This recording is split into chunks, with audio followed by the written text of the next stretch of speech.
여러분 안녕하세요. 오늘은 많은 분들이 궁금해하신 저와 신랑의 만남 스토리와 한중 결혼을 한 후 제가 느낀 점을 솔직하게 공유해 보겠습니다. 저는 대학교 때 중국에 교환학생으로 왔는데요. 올 때 관광비자로 들어온 후에 다시 학생비자로 변경해야 해서 친구랑 같이 비자 신청에 필요한 자료를 복사하려고 학교 복사집에 갔는데 문을 닫았더라고요. 그래서 저희는 외부에 있는 한 복사집을 찾았습니다. 거기서 친구랑 여권을 복사하고 있는데 한 중국 남자가 저한테 저기 너는 한국어를 어떻게 공부해서 이 자격증을 딴 거야?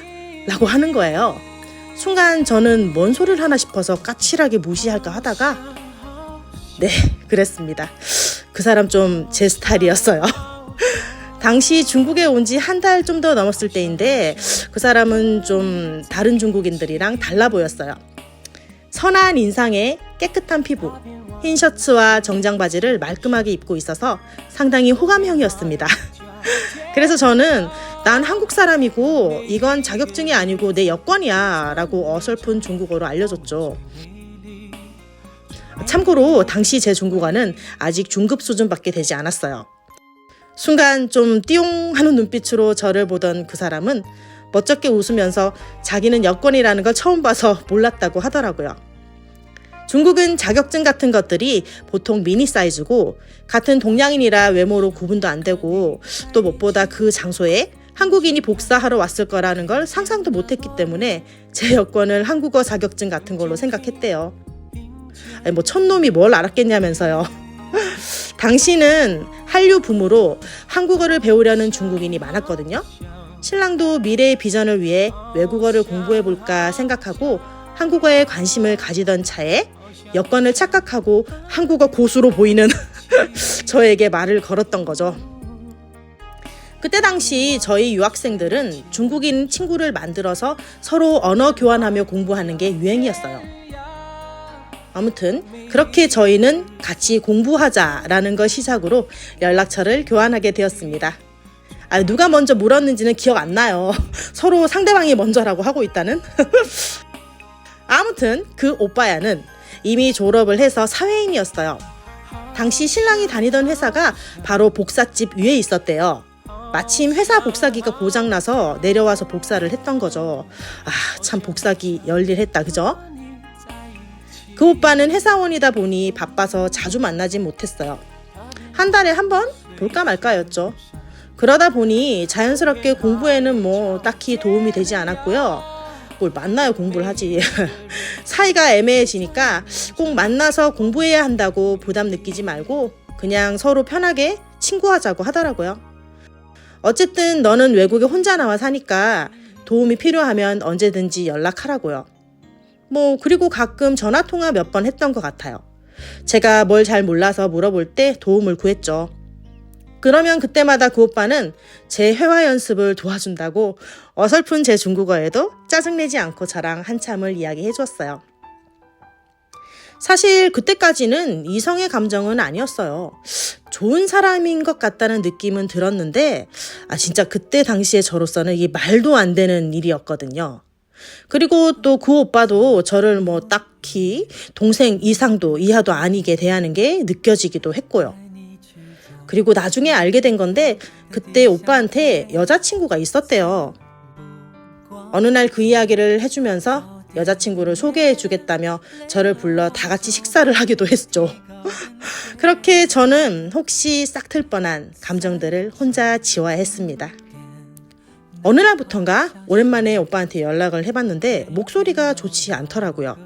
여자친구랑 헤어졌대요. 사실 두 사람은 결혼을 진지하게 생각하는 사이인 걸로 알고 있었거든요. 사귀고 헤어지고를 몇 번 반복하다가 결국은 지극히 현실적인 이유로 헤어졌대요. 시골 출신의 큰 비전이 보이지 않았던 오빠를 반대했대요. 참 이별을 위로하는 것도 조심스러울 만큼 오빠는 엄청 힘든 시간을 보냈었어요. 당시 저희 둘의 집은 같은 길에 있었는데요. 진짜 사람이 너무 페인처럼 망가지길래 일부러 나랑 회화 연습 좀 해줘 라고 하며 불러내서 서로 집 앞을 몇 번씩 오가며 대화하기도 했었습니다. 저희는 그때까지 실제로 만난 게 한 손 안에 드는 것 같아요. 좋은 사람인 것 같긴 한데 뭔가 벽이 있었죠. 일단 저는 그랬습니다. 그래서 그냥 딱 거기까지였습니다. 그러다가 연락은 또 점차 뜸해졌고요. 저도 남자친구가 생겼어요. 오랜만에 연락이 닿은 오빠랑 안부를 물으며 이번엔 제가 남자친구를 소개해줬죠. 그리고 이게 당시 제 남자친구가 저희를 찍어준 사진이랍니다. 시간이 지나서 저는 졸업을 했고요. 저도 나중에 이별을 하게 되었어요. 졸업 후 무석에서 일하다가 적성에 맞는 일을 찾아 상해로 가게 되었어요. 제가 상해에 있을 때 아주 잠깐 중국 남자친구가 생겼었어요. 당시에 어쩌다가 몇 년 만에 연락이 다시 닿은 오빠는 북경에 있다더라고요. 그리고 저한테 중국인 남친이 생겼다는 말에 엄청 걱정을 하더라고요. 그 상해분은 좋은 사람이긴 했지만 당시 제 눈에는 전형적인 중국 남방 쪽 남자여서 전 좀 불만이었어요. 같은 중국 남자 아는 사람은 뭐 북경 오빠밖에 없으니까 야 북경 오빠는 안 그런데 넌 왜 그러냐 하고 매일 비교하는 말을 늘어놓다가 결국 금방 차였습니다. 아무튼 그의 마지막 말은 그럼 넌 북경 오빠한테 가라 였습니다. 그리고 북경 오빠랑 통화할 때 나 헤어졌다고 나보고 오빠한테 가라던데? 라고 하니까 그럼 오빠가 너 한번 보러 갈게? 이러더라고요. 지금까지 한 번도 이 오빠를 이성으로 생각해 본 적은 없는데 좀 기분이 이상했지만 한 번쯤은 만나야 할 것 같았어요. 저희가 못 본 지 4년 만이었습니다. 약간의 기대와 설레는 마음을 안고 북경에서 저를 보러 상해까지 와준 오빠를 본 순간 저는 표정 관리가 안 되었어요. 아니, 그동안 못 본 사이에 대체 무슨 일이 일어났던 거야? 아니, 다른 건 그렇다 치고 2대8 가르마가 웬 말? 제 앞에는 전형적인 중국인 아저씨가 앉아있었어요. 보자고 해놓고 막상 말도 별로 없고 표정이 살짝 썩어있는 제 반응에 이유를 알 수 없었던 오빠는 별 대화도 나누지 못하고 다시 북경으로 돌아갔어요. 이건 제가 지금 생각해도 좀 너무 미안한 일입니다. 미안합니다. 예. 그래도 2대8 가르마는 아니지 않나요? 근데 나중에 알고 보니 신랑이 하는 일이 나이가 든 분들이 좀 더 노련미가 있어 보여서 인정을 받는데 신랑은 상대적으로 어리니까 일부러 나이 들어 보이게 스타일링하고 다닌 시절이었다고 하네요. 아무튼 그 후로 저희는 가끔 통화나 문자로 안부를 다시 묻는 정도가 되었는데요. 비록 2대8 가르마에 좀 충격을 받긴 했지만 다시 연락하며 지켜보니 좋은 사람인 건 여전하더라고요. 어느덧 설날이 되었는데요. 오빠는 고향 가기 싫다고 하더라고요. 자꾸 선봐서 얼른 결혼하라고 재촉했나 봐요. 그러면 저는 크크 웃으면서 그럼 뭐 아쉬운 대로 나라도 데리고 가든가 하면 오빠는 또 그럴래? 하며 저희는 약간의 썸 아닌 썸 타는 사이가 되었어요. 그런데 말입니다. 아무리 생각해도 국제 결혼은 너무 비현실적이었고 경제적 차이 같은 현실적인 고민도 왜 안 했겠습니까? 그렇다고 이 오빠가 뭐 대놓고 저 좋다고 고백을 하는 것도 아니었고요. 나중에 알게 되었지만 본인은 감히 꿈도 못 꿀 상대라고 생각을 했다네요. 그러던 어느 날 뭐가 틀어졌는지 저한테 무슨 충고를 하며 이야기를 하길래 오빠가 나를 알면 뭘 얼마나 알아? 라고 되받아치니까 그러더라고요. 나는 너를 잘 모르고 너도 나를 잘 모르지만 너가 나에 대해 알고 싶다면 이제부터 알려주고 싶어 라고 하더라고요. 와, 순간 한 대 얻어맞은 것처럼 머리가 띵했어요. 만약 시작을 한다면 저희는 이제 적은 나이가 아니니까 결혼도 염두하고 사귀어야 했으니까요. 부모님이 어떻게 생각할까도 걱정되고 혹시 진짜 인연이 되면 나는 앞으로 어떤 생활을 할 것인가, 어디서 살 것인가 등등 머리가 복잡했어요. 근데 사실 이런 건 중요하지 않았어요. 그 순간 저는 누구보다 잘 알았죠. 내 인생에 이 사람보다 더 좋은 사람은 다시 만날 수 없다라는 걸요. 며칠을 고민하다가 그에게 오케이라고 대답했습니다. 그리고 한 4-5번 더 봤을까요? 한 명은 상해, 한 명은 북경에 있으니 자주 보지도 못했지만 저희는 서로에 대한 믿음이 있었기 때문에 좋은 결실을 맺게 되어 결혼하게 되었습니다. 결혼 후에 아직 집이 없었기 때문에 한동안은 신랑을 따라 하북성 창주에서 신랑 회사 기숙사 아파트에서 방 한 칸을 사용하며 신혼을 보냈어요. 그러다가 저는 소주로 먼저 돌아와서 다시 회사 생활을 하며 그 회사 기숙사에서 지내다가 2년 후에야 저희의 작은 보금자리에 들어가서 눈에 넣어도 아프지 않을 예쁜 딸을 낳고 행복하게 살았습니다. 그런데 결혼 후 아이도 생기다 보니 저 혼자일 때랑은 달랐어요. 한국인 모임에 가게 되면 저는 그 사람들과 다른 사람이 되어 있었습니다. 사람들은 제가 중국인과 결혼했다고 하면 모 아니면 도라고 생각하는 게 일반적이었고 저의 겉모습을 보고 당연히 도라고 생각하고 은근 무시하는 발언을 하는 사람도 있었어요. 결혼 전에 친구들 중에도 혹시 남편이 돈이 많아? 하며 예의 없는 발언을 하는 친구들도 몇몇 있었죠. 돈이 많아야 중국인과 결혼할 거란 그런 편견이죠. 전 늘 당당했기 때문에 꿀릴 것도 없었지만 저 때문에 남편이 다른 사람에게 매번 그런 걸로 평가받는 게 너무 미안하고 불쾌했습니다. 어떤 분은 이런 말도 하더군요. 나도 돈 많은 중국 남자랑 결혼할걸. 제가 누가 봐도 돈이 많아 보이진 않았을 텐데 말이죠. 그래서 저는 말했죠. 돈 많은 중국 남자는 돈 많은 중국 여자랑 결혼하겠죠 라고 그렇게 한 방 먹여주기도 했습니다. 말은 그렇게 했지만 그렇게 점점 저는 사람을 만나는 게 두려워졌어요. 나중엔 아이에게까지 그 평가가 미치더라고요. 애 예쁜 옷 좀 사다 입혀. 아니 얻어 입힌 옷이 뭐가 어때서요? 애들은 또 금방 크잖아요. 전 분명 괜찮아야 하는데 그 잘난 사람들의 무시하는 발언이 쌓일 때마다 마음의 상처가 깊어졌고 나도 모르게 자꾸 비교를 당하니 점점 동굴을 파고 들어가게 된 것 같아요. 진짜 마음을 나누는 한국 친구는 없었어요. 소라녀 친구들만 공감할 수 있었죠. 사실 엄청 외로웠는데 그렇게 외롭다고 나랑도 친구해달라고 많은 사람들 앞에서 울기까지 해봤는데 그들과 다른 저는 그 사이에서 언제나 이방인 같은 느낌이었습니다. 그때 저는 지금 친한 중국 친구들에게 마음을 열고 인연을 맺게 되었어요. 같은 동네에서 애들 키우는 엄마들이죠. 지금도 그 친구들에게는 너무 감사합니다.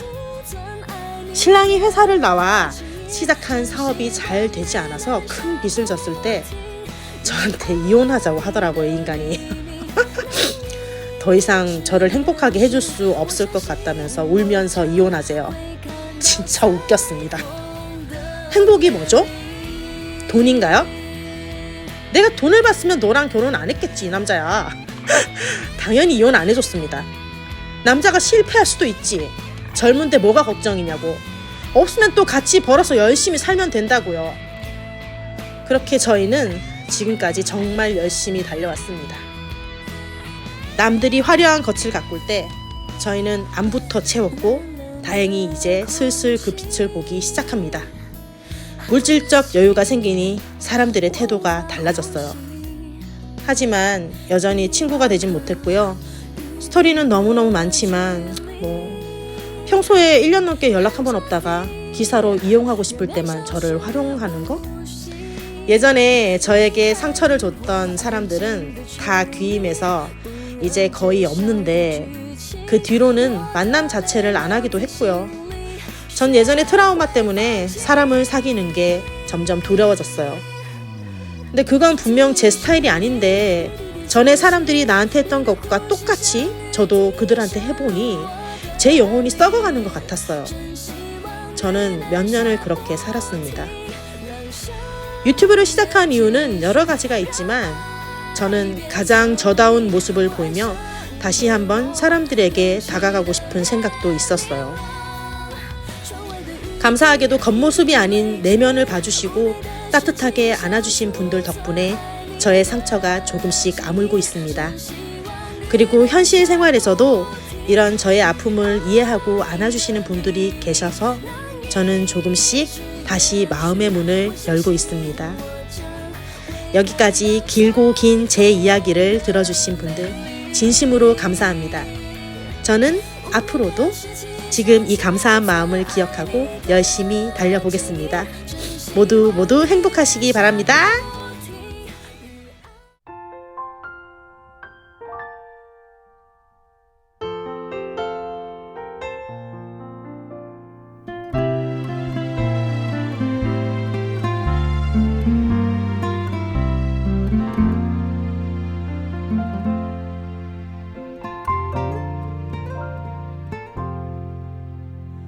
终于做了这个决定，别人怎么说我不理，只要你也一样的肯定，我愿意天涯海角都随你去。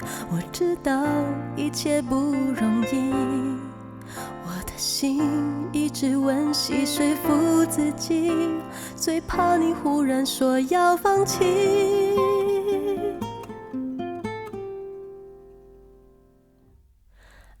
真的需要勇气来面对流言蜚语，只要你一个眼神肯定，我的爱就有意义。我们都需要勇气去相信会在一起，人潮拥挤我能感觉你放在我手心里，你的真心。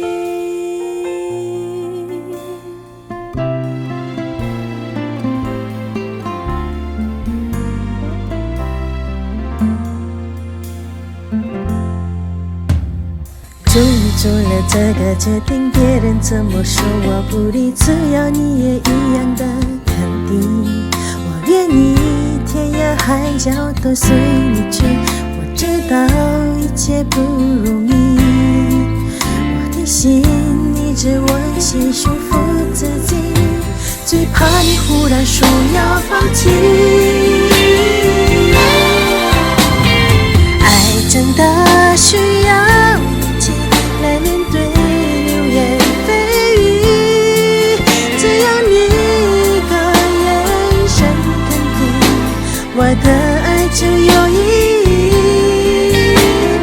我们都需要勇气去相信会在一起，人潮拥挤我能感觉你放在我手心里，你的真心。如果我的坚强任性会不小心伤害了你，你能不能温柔提醒我，虽然心太急，更害怕错过你。爱真的需要勇气来面对流言蜚语，只要你一个眼神肯定，我的爱就有意义。我们都需要勇气去相信会在一起，人潮拥挤我能感觉你放在我手心里，你的真心。